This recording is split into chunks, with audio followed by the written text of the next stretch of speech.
సానా పెద్ద కథ సామి. రక్తంతో సంద్రమే ఇరుపెక్కిన కథ మా దేవర కథ.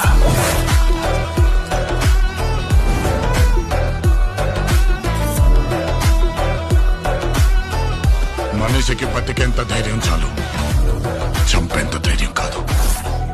కాదు కూడదు అని మీరు మళ్ళీ ఆ ధైర్యాన్ని కూడగలిగితే ఆ ధైర్యాన్ని చంపే భయాన్నైతా.